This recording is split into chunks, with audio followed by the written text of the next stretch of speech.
Barakatah Yahweh, Barakatah Yahushai, Barakatah Yahweh, Barakatah Yahushai, Barakatah Yahweh, Basham Yahushai, Basham Kakadash, the wellness and salutations to the elders and apostles of God, Mr. Rule well, to the Hakim Akwath, throughout the four corners of the earth, holding on in sincerity and in truth, to the gospel of Lord Amashak Yahushai in these days and time, this Benamnasha, DC Camp, brief lesson for the hopeful elect. She right on the screen. I'm at the classified section of the National Security Archive that is currently being being housed at George Washington University. That's in downtown DC. Yeah, so they have different declassified documents. So this one you're looking at concerns the tribe of Menashe. Alright, so there's the Cuba embargo. Alright, United States trade sanctions turn 60. Alright, so they've been doing this for more than 60 years, because when the tribe of Menashe tried to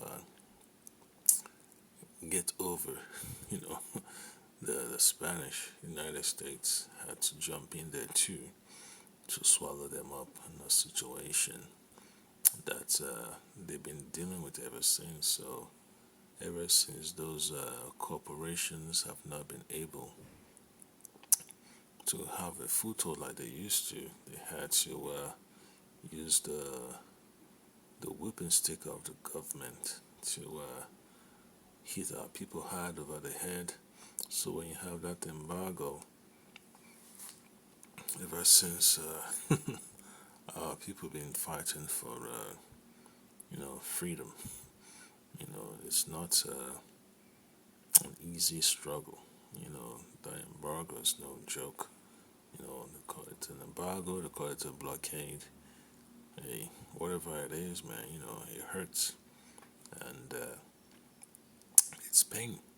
Alright, so you have the State Department also working together with the CIA, and then they're also working with the Pentagon to make sure that they can apply maximum pressure. And then you can't forget you're gonna have to deal with the Treasury, the United States Treasury Department. So it's gonna be a full-fledged attack on our people. So when I was going through some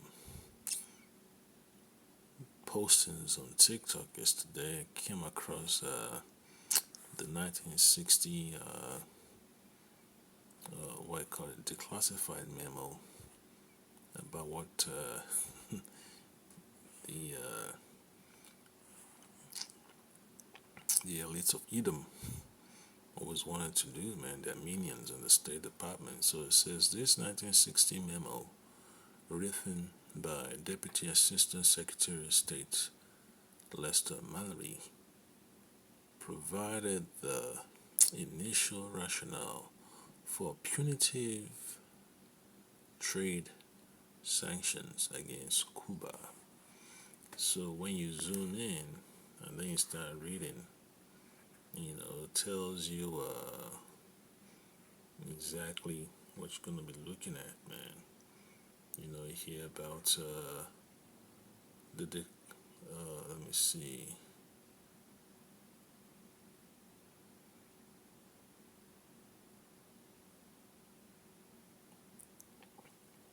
Yep, concerning Fidel Castro, the decline and fall of Castro. Alright, so it tells you clearly, man. Yep. So if you can go online and read it, it tells you exactly what they want to do, and then there's a part that tells you you have to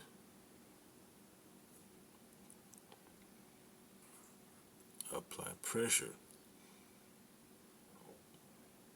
It says there is no effective political opposition, all right, because all the people were basically hell bent on being independent of the United States, but it doesn't work according to Issa's plan, and when it tries to overthrow the government, because the people get exactly the reason why the so-called revolution happened. This privatization, the ownership of land and all that stuff became a problem. So just like what happened to Hawaii, Hawaii didn't have that great opportunity, man, that Cuba had to rid themselves of these so-called plantation owners, like the Doles and all that stuff, and then if we talk about other places in South America like the Chiquita and all that. So when Cuba is able to squeeze those people out, they have to run to the government to apply pressure. So this is exactly what you see in this memo. It says in number 5, militant opposition to Castro from without Cuba would only serve his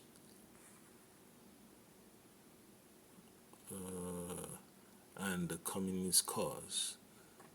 So that's basically when we look at the Operation Bay of Pigs that went into shambles. Yeah, so this is just how it is. But what they planned to do was to squeeze the people. Yeah, squeeze the people to come against the government.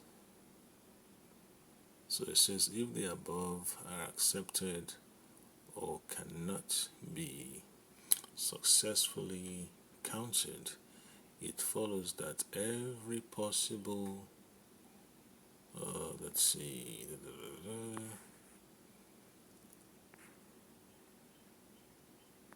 yeah, I can't even make that up, it's not really clear, will be undertaken promptly to weaken the economic life of Cuba. Yeah, so if such policy is adopted, it should be the result of positive. Let's see. Yeah, it's hard to see that clearly, but you can always look it up online. I'm looking at this on my cell phone, and the resolution is not that good, but you can always read it, when you get a chance. So I read a scripture for you from the book of Ezekiel, chapter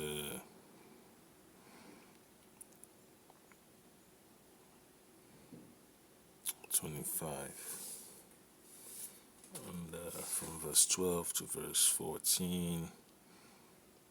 It says, thus said the Lord, because that Edom had dealt against the house of Judah by taking vengeance, and had greatly offended and revenged himself upon them, therefore, thus said the Lord, I will also stretch out my hand upon Edom, and will cut off man and beast from it, and I will make it desolate from Teman, and they of the Dan shall fall by the sword. So that's just how it is, man. That's what Esau's always been doing when he attacks a tribe.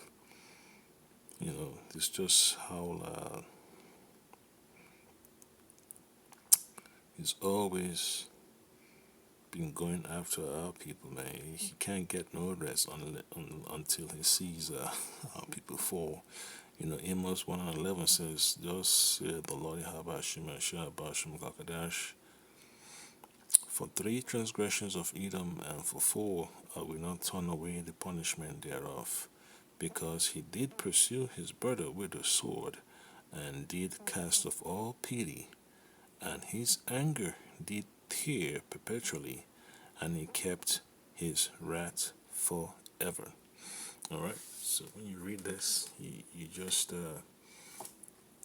understand the type of problems you're dealing with, man.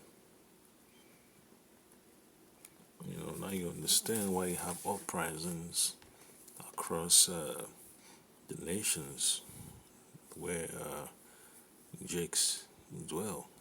That's in Africa or in the Americas. So it becomes a never-ending struggle, because when they start using these institutions to come against our people to implement their sanctions, it becomes hard. You hear about mortality rates increasing, life becomes hard, and all that stuff. Alright, so you see 1962 to 1963, after the failure of the Bay of Pigs, invasion, President Kennedy used the authority of the Foreign Assistance Act to impose a complete embargo on all trade with Cuba. So that's just what happens, when you have a system that is riddled with malice, greed, jealousy, anger, frustration. That's America for you in a nutshell, man. Because America cannot afford to let our people go. Okay, so Jeremiah 15:33. Thus said the Lord Yahweh of hosts, the children of Israel and the children of Judah were oppressed together, and all that took them captives held them fast. They refused to let them go.